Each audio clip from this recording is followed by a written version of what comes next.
Bonjour, bienvenue sur le podcast Le vent d'un nouveau monde. Je vous emmène à la rencontre de personnes dont le parcours ou ce qu'elles offrent au monde m'inspire ou m'aide à avancer. Car ces rencontres, pour moi, sont un moyen de se rencontrer soi et de réaliser que nous sommes peut-être, au fond, tous un peu les mêmes. Et surtout, que nous voulons tous un monde plus juste. Et si l'on commençait à l'incarner, ce nouveau monde, en s'inspirant les uns les autres et en allant à la recherche de solutions? Et si tout commençait par soi? Si tout partait de l'intérieur? Je crois que si l'on arrive ensemble à faire taire nos peurs et à suivre un peu plus notre cœur, nous ferons changer bien des choses. Je vous souhaite une très belle écoute. Bonjour, je suis très heureuse de vous retrouver pour un nouvel épisode solo. J'ai eu du mal à créer un nouvel épisode suite à l'interview de Shahrzad. Pas du tout par manque d'envie ni d'idées, pas uniquement non plus par manque de temps, même si ça a joué, mais aussi parce que la situation en Iran n'a cessé de se dégrader et qu'il m'était assez difficile d'évoquer des sujets plus légers. Et depuis cette interview, vous le savez, la guerre a été déclarée, les horreurs se sont poursuivies, et même, je dirais, presque multipliées. Et mon invité, Shahrzad, n'a toujours pas de nouvelles de ses proches depuis le début de la guerre, c'est-à-dire depuis non, je ne sais plus la date, mais aujourd'hui, en tout cas, on est le 10 avril, et ça fait 42 jours. 42 jours sans nouvelles de ses parents, de sa grand-mère, etc.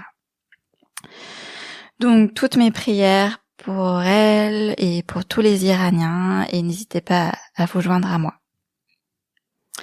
Mais comme je le partageais en newsletter, d'ailleurs, si vous voulez recevoir les newsletters que j'ai commencé en début d'année 2026, vous trouverez le lien pour lire les précédentes et aussi pour vous abonner dans le descriptif de cet épisode. Donc, comme je le partageais en newsletter, dans ces temps tellement lourds et douloureux, il me paraît aussi indispensable de s'ouvrir à la beauté, de se tartiner du baume au cœur à couche des merveilles qui nous entourent et dont regorge en fait notre quotidien au final, et de cultiver la joie comme la plus belle des résistances. Et justement, ce sont des thématiques aussi belles que magiques que j'avais envie d'aborder dans cet épisode. Donc j'ai envie de vous partager quelques expériences marquantes du mois passé pour moi, le mois de mars 2026. Ces expériences ont toutes deux choses en commun, la culture et l'abondance, qui est la thématique de cet épisode. Et attention, en fin de cet épisode, je vais vous parler d'un secret que j'ai longtemps gardé et avec un petit cadeau à la clé. L'histoire d'un concert.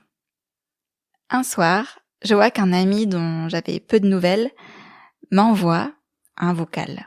« Hé Raph, on vient de me donner des tickets pour un concert, blablabla, blablabla. » Je ne suis pas toujours très présente à ce que je fais.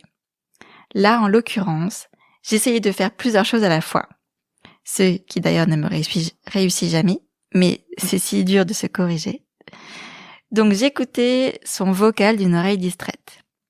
Mais peut-être aussi parce qu'une part de moi n'était pas prête à recevoir autant que ce qu'il allait me partager. Et que donc, inconsciemment, mon oreille filtrait les informations entendables et laissait les autres de côté. Dans son message audio, je comprends qu'il me propose de lui racheter des billets d'un concert ayant lieu dans la ville où j'habite. Ou, si c'est possible pour moi, et s'il arrive à se motiver à faire le long trajet pour venir, si je peux l'héberger pour que lui puisse assister au concert, peut-être même avec moi. Donc il me donne le nom du concert, mais ça ne me dit rien. Je réponds du tac au tac que je l'hébergerai avec plaisir, mais que je fais attention financièrement actuellement, et que je décline sa proposition de rachat de billets. Il s'empresse alors de m'indiquer que j'ai mal entendu, qu'il s'agirait d'un don. Donc si le concert m'intéresse, il me donne les 2 tickets. Il me dit que le trajet pour venir est quand même vraiment long, qu'il est peu probable qu'il puisse venir, parce que c'est dans 3 jours, et il me reprécise la valeur des 2 tickets. J'avais entendu dans le premier message une 60aine d'euros chacun. Comme si mon esprit n'était pas prêt à entendre le 1 devant ce chiffre.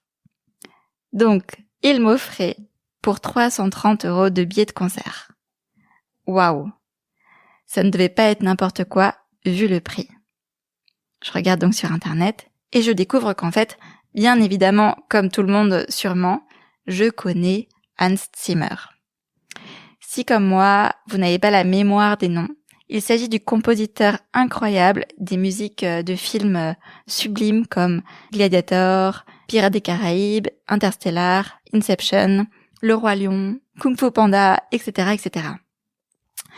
Donc le concert dont il s'agissait n'était pas en la présence de ce vieux monsieur, mais il s'agissait du spectacle que lui avait créé avec orchestre symphonique, soliste, jeu de lumière, projection d'extraits de films, etc. Donc un vrai spectacle immersif pour mettre en honneur ses compositions. Quel cadeau! Et quelle histoire! Il s'agissait d'une femme polonaise qui s'était trompée de ville en achetant les billets, qui les aurait donc proposés à des amis à elle habitant en France, qui eux n'étaient pas disponibles, et l'ont donc proposé à un ami à eux qui n'était pas disponible, qui lui me l'a proposé. Donc j'arrivais en fin de boucle, et c'était une chance incroyable. Le soir du concert, on en a plein les oreilles, mais aussi plein les yeux. On est super bien placé, la lumière, les musiques, les images nous transportent. Et des souvenirs me reviennent. Mon adolescence, où Gladiator était mon film préféré au monde, et où j'écoutais le CD de la BO emprunté à la médiathèque d'à côté, en boucle sur mon Walkman. Donc je vibre hyper fort en réécoutant ces chansons dans ces conditions incroyables 20 ans après. Les musiciens étaient merveilleux et j'ai passé une soirée magnifique. L'histoire d'un one-woman show. 2 jours plus tard, encore tout émoustillé, et alors que je tente de me concentrer sur la refonte de mon site internet, ma collègue de mon job de salarié m'écrit pour me demander si je suis disponible le soir même pour aller dans la ville woisine assister à un one-woman show. Sa sœur étant malheureusement indisponible, le ticket m'est offert gracieusement. Incroyable. Il m'a quand même fallu un gros temps de réflexion, parce que mon mental a commencé à s'agiter en entendant la proposition, parce que la mise en œuvre de cette petite virée demandait quand même une certaine logistique. Finalement, je me décide en dernière minute à accepter ce joli cadeau et j'y vais, même si je ne sais pas trop à quoi m'attendre. Après un chouette trajet, nous voilà à rire comme des bossus face aux improvisations osées et au talent de comédienne de Laura Calu. Les thématiques, sous couvert de légèreté et parfois de vulgarité, sont aussi profondes qu'émouvantes et c'est un régal qui nous met face à nous-mêmes, à nos contradictions, et qui invite à un regard plus doux envers soi-même. Bref, un spectacle hilarant et qui fait réfléchir et que je vous recommande. Donc c'était à nouveau un vrai joli cadeau. En partant du spectacle, ma collègue me dit « Jamais 203, je suis curieuse du cadeau que tu recevras. » Évidemment, je ne compte pas là-dessus, je suis déjà hyper satisfaite de ce que j'ai reçu. Mais l'histoire d'une pièce de théâtre. Mais finalement, une dizaine de jours plus tard, une amie me propose d'aller le soir même au théâtre. Une copine de sa mère avait dû annuler en dernière minute et elle m'offre donc le billet. Chouette, ça fait des années que je ne suis pas allée au théâtre. Je suis pas particulièrement fan, mais le résumé de la pièce est alléchant, alors allons tester. Et waouh, quelle claque! 5 femmes incroyables se partagent et s'échangent des rôles parfois masculins, parfois féminins. C'est beau, c'est touchant, c'est drôle, c'est profond. Donc elles nous font vraiment voyager jusqu'en Alaska, dans une aventure aussi prenante que surprenante. Et on se sent vraiment complètement embarqué avec l'héroïne sur son énorme bateau de pêche en Alaska. Et c'est peut-être bête, mais je pensais pas pouvoir vivre de telles émotions au théâtre. Bref, une sacrée expérience qui m'a donné envie de lire le roman dont la pièce est adaptée, donc Le Grand Marin de Catherine Poulain, mais aussi qui m'a fait un petit peu revoir mes idées reçues sur le théâtre. Je vais vous avouer une chose, je suis un peu casanière à ma manière. J'adore sortir, gambader dans la forêt, gravir les montagnes, pédaler le long des cours d'eau, admirer les fleurs, glisser sur la neige. Mais le soir, à part un petit resto de temps en temps, des retrouvailles entre amis, j'apprécie ma tranquillité. Profiter de mon appartement, cuisiner, lire, méditer, passer des coups de fil. Alors la culture ne fait pas trop partie de mon quotidien. Et ça me manque pas. Ce mois de mars a été du coup une vraie surprise. D'autant plus que le printemps du cinéma s'est immiscé pendant cette même période. Et la pluie aidant, j'ai même visionné 2 films. Alors que moi, je ne regarde, même chez moi, jamais de films. Et à la fin du mois, j'ai même sauté le pas et je me suis offert à moi-même un ticket pour une pièce de théâtre qui m'a bouleversée. Mais je vous en parlerai peut-être une autre fois. Alors, comment expliquer ces généreuses surprises de la vie ? On entend souvent parler de loi de l'attraction ou de loi de la manifestation, ce qui est pour moi la même chose. Et vous avez peut-être déjà entendu dire que l'on peut attirer l'abondance, qu'on peut travailler à attirer plus d'abondance dans sa vie, etc. Il y a même des stages ou des programmes en ligne pour apprendre à manifester ce que l'on souhaite. Dans cette optique-là, on ne comprend pas l'entièreté de ces lois, ou de cette loi. Je vais vous donner mon explication, ou disons ma compréhension. Pour moi, nous attirons à nous, non pas ce que nous voulons, mais ce que nous sommes. Alors oui, il est possible d'attirer des situations, des objets que nous souhaitons profondément. Et c'est ce que ces stages partagent. Mais parfois, ça ne fonctionne pas. Parce que nous avons en nous des croyances inconscientes, des émotions stagnantes qui bloquent ce processus. Ce sont tout de même des expériences que l'on peut faire sans avoir besoin forcément de passer par des stages en ligne. On peut consciemment demander des choses très précises que l'on souhaite en ressentant que c'est déjà là, en le ressentant avec tous nos sens. Puis, une fois que la demande, on va dire, est faite, avec tout notre être en entier, on part vaquer à ses occupations et on oublie vraiment notre demande. Parce que si on y est accroché, qu'on y pense beaucoup, qu'il y a une forme de pression, de réussite à atteindre, à recevoir cette demande, ça ne marche pas. Du coup, l'idée, c'est vraiment d'oublier et de se laisser complètement surprendre par la façon dont ça va arriver dans notre vie. On peut également faire cette expérience de loi de l'attraction de manière inconsciente, et sûrement que ça vous est déjà arrivé, en réalisant que vous avez obtenu quelque chose dont vous rêviez au plus profond de vous. Parfois, ce sont des choses très banales, hein. C'est juste que on meurt d'envie de manger, je ne sais pas, une banane. Et 2 minutes après, un ami arrive avec 2 bananes et nous dit « Ah, t'en veux une ?» Et voilà, ça peut être des choses extrêmement simples comme ça. J'ai envie de vous partager quand même rapidement quelques exemples. Un exemple me concernant. À un moment, il y a quelques années, j'arrive dans une nouvelle capitale, Vienne, en Autriche. Tout le monde se déplace en vélo quasiment. Moi, j'ai pas de vélo et j'aimerais tellement en avoir un. Mais j'ai tellement de choses à faire, comme je viens d'arriver dans cette ville, que j'ai pas le temps de m'occuper de ça, et puis je sais jamais trop comment trouver un vélo, comment le choisir, parce que ça coûte quand même cher, et justement j'ai pas envie de mettre beaucoup d'argent dedans, mais comment être sûr qu'il est en bon état, etc., etc. Donc, je procrastine totalement le fait de chercher ce vélo. 2-3 semaines après mon arrivée, un ami m'appelle et me dit « Ça t'intéresse un vélo ?» Un client me le donne. Et voilà que je me retrouve avec un magnifique vélo de voyage, gratuit. Et je n'avais jamais eu précédemment un aussi beau vélo. Un autre exemple, toujours dans la même ville. Je me trouve dans une coloc où ça ne se passe pas bien. Je décide d'en partir. Mais je me retrouve confrontée au fait de ne plus vouloir habiter en coloc et de n'avoir pas un bon dossier pour trouver un appartement. Donc, je sais pas du tout comment je vais faire, mais je sais vraiment ce dont je n'ai plus envie. Je sais qu'il y a des choses particulières que je veux vraiment dans cet appartement.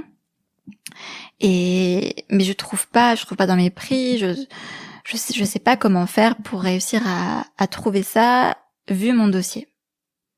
Et finalement, en quelques jours, j'ai trouvé un appartement. C'était le 3e que je visitais. Je l'avais trouvé sur internet, sur un site complètement bizarre. Et cet appartement était dans mes prix et cochait tout ce que je voulais. Et les propriétaires qui le louaient pour la première fois à quelqu'un d'autre qu'un membre de leur famille ne m'ont même pas demandé ce que je faisais financièrement, combien je gagnais par mois, etc., etc. J'ai même pu négocier le fait de refaire la peinture et de payer 1 mois de moins. Bref, c'était tout bénef pour moi. Et j'ai eu mon appartement en quelques jours. Et un dernier exemple, et après j'arrête. Je pense à un ami à moi qui rêvait d'un logement avec un jardin, mais qui n'avait pas du tout les moyens de s'en payer un. Mais il se disait que pour son chat, ça serait tellement bien d'avoir un appart avec un jardin, et puis aussi un garage pour pouvoir faire tous ses bricolages, son artisanat, etc. Mais bon, impossible, les prix étaient vraiment trop élevés, son dossier n'était pas non plus le meilleur, et il me disait qu'il était désespéré. Et ça, c'était juste avant que finalement il tombe sur une offre, la perle rare, celle qui cochait toutes les cases. Et incroyable mais vrai, voilà que le propriétaire, malgré les nombreuses visites avec des dossiers bien meilleurs que le sien, voulait absolument, on ne sait pas pourquoi, que ce soit pour lui cet appartement. Voilà, c'était juste pour vous montrer que l'abondance est là, est vraiment là, quand on la laisse nous surprendre. Et ça m'amène à la prochaine thématique qui est savoir recevoir les cadeaux. J'ai jamais exprimé le souhait intérieurement d'avoir un mois de mars culturellement aussi rempli. J'ai pas fait appel à la loi de l'attraction, la loi de la manifestation, pas du tout. Mais ça s'est présenté. Parce que ce qui est, à mes yeux, encore plus jouissif que de demander ce qu'on souhaite, c'est de se laisser surprendre par ce que la vie souhaite nous offrir. Pour moi, c'est ça, attirer l'abondance avec un grand A dans sa vie. Parce que la vie, elle sait bien mieux que nous ce qu'il est bon que l'on reçoive. Et il s'agit d'accepter que l'abondance ne nous parvient pas nécessairement de la façon dont on le voudrait. Et c'est de réaliser profondément en soi que la vie ne nous laisse jamais tomber. Elle sème toujours des petits cadeaux, des ressources pour nous. Mais il s'agit de réussir à les voir et aussi à les recevoir. Et c'est souvent là que le bât blesse. Parce que beaucoup d'entre nous ne savent pas recevoir entièrement. Beaucoup, en recevant, se sentent redevables ou même réduits à quelque chose. Par exemple, on peut vivre comme une injustice de ne pas pouvoir se payer soi-même ce que l'autre en face va nous offrir de bon cœur, et donc refuser. Donc c'est ok, il n'y a pas de bon ou de mauvais dans tout ça, mais pourquoi ne pas juste accepter ce cadeau? Donc ça peut être intéressant d'observer, de réaliser qu'à chaque fois que l'on nous donne quelque chose, de voir quel est notre premier réflexe. Est-ce qu'on a tout de suite envie de rendre l'appareil pour se dédommager? Ou alors est-ce qu'on a tout de suite tendance à se dire mais non, mais c'est beaucoup trop, je peux pas accepter. Pour moi, il s'agit de ne pas rester fixé sur ce que nous voulons et sur la façon dont nous le voulons. Il s'agit au contraire d'être flexible et vraiment ouvert aux opportunités. Saviez-vous que nos appartements pouvaient nous indiquer où nous en étions avec l'abondance? Quel rapport avons-nous avec l'abondance? Est-ce que c'est quelque chose que vous pouvez sentir en vous? Par exemple, est-ce que vous avez l'impression d'avoir souvent de la chance dans votre vie? Ou au contraire de la malchance? Est-ce que vous avez l'impression que l'argent arrive à vous aisément? Ou pas? Que vous trouvez les ressources nécessaires facilement? Ou pas? Ou au contraire, vous sentez qu'il vous manque beaucoup de choses au quotidien, que les gens ne sont vraiment pas généreux, au contraire qu'ils vous prennent beaucoup, que la vie est laborieuse. dans certains de ces cas, on pourrait voir dans votre habitat que ce qu'on appelle le secteur de l'abondance est éventuellement manquant ou alors sous-exploité. Parfois, dans sa vie, donc on a cette sensation de manquer d'abondance, mais on ne sait pas comment corriger ça. Donc c'est ça la grande question, comment attirer l'abondance dans sa vie? Et pour moi, un moyen efficace est l'utilisation du Feng Shui. J'ai découvert le Feng Shui par hasard. Lorsque j'ai découvert sa profondeur, et surtout sa profondeur transformatrice, j'ai été littéralement fascinée. C'était pas prévu dans ma vie, mais je suis vraiment tombée sous le charme de cette science ancestrale, et donc je m'y suis formée. Et c'est ça que j'avais envie de vous révéler. Donc je vais pas trop rentrer dans les détails de ce qu'est le Feng Shui aujourd'hui, parce que c'est un gros sujet qui mérite qu'on s'y attarde sur un ou plusieurs épisodes. Mais en explorant le Feng Shui, je me suis rendu compte que c'était pas du tout ce qu'on croyait. Le Feng Shui, comme moi je le conçois, révèle en fait les mystères des synchronicités. C'est pas une simple histoire de couleurs à tel endroit chez soi ou de rajouter une fontaine à l'entrée pour ci, pour ça. Le Feng Shui explore nos habitats pour découvrir, ou plutôt pour révéler, qui l'on est. Dans notre maison, on peut lire à quoi ressemblent par exemple nos relations amoureuses, à quoi ressemble notre lien à la carrière, où est-ce que l'on se trouve par rapport à l'abondance. Et donc il est possible de faire bouger les lignes en déplaçant par exemple des objets, en se séparant de certains souvenirs, en permettant une meilleure circulation à des endroits bloqués. Est-ce que le Feng Shui est magique et peut tout transformer? Non. Le Feng Shui agit comme un puissant révélateur, mais parfois, nous ne sommes pas prêts à un énorme changement dans l'immédiat. Le Feng Shui peut donc être un vrai levier de transformation, mais il faut être prêt à s'investir dans son habitat, qui n'est en fait que la prolongation de soi. Donc je vous en reparlerai à l'avenir parce que c'est officiel, je lance mon activité d'harmonisation de lieux et j'avais très envie de vous en parler dans le podcast, mais je savais pas du tout par quelle manière vous l'abordez et je pensais juste faire un épisode spécial en disant annonce, je lance une nouvelle activité. Et finalement, je sais pas si c'est pour ça que j'ai reçu tous ces cadeaux culturels au mois de mars, mais en tout cas, j'avais très envie de vous partager ma compréhension de l'abondance à l'aide de ces exemples. Et de manière totalement logique, ça m'a amené à vous parler du lancement de mon activité Feng Shui. Donc si vous souhaitez en savoir plus, vous trouverez toutes les informations sur mon site internet qui est terminé, donc leventd'unnouveaumonde.fr, tout attaché. Et vous cherchez dans l'onglet harmonisation des lieux. N'hésitez pas à me contacter si vous avez des questions. Je vous souhaite beaucoup d'abondance pour votre mois d'avril, mais aussi pour le reste de votre année, et tant que j'y suis, pour le reste de votre vie. Et du coup, comme je lance tout juste cette nouvelle activité, et c'était un petit peu le teasing que je vous faisais en début d'épisode, parce que je sais que cet épisode est long, mais parce que j'avais plein de choses à vous dire sur cette thématique qui me passionne. J'ai décidé que pour les 5 premiers à s'offrir une prestation d'harmonisation de lieux, donc pas uniquement Feng Shui, il y a aussi la partie énergétique, j'offrais une réduction de 50%. Donc n'hésitez pas à me contacter, j'ai créé même un petit calendrier où je vous mets le lien dans le descriptif avec un appel découverte où on peut en discuter pour voir si ça correspond aussi à vos besoins, à vos attentes. Et voilà, à bientôt j'espère.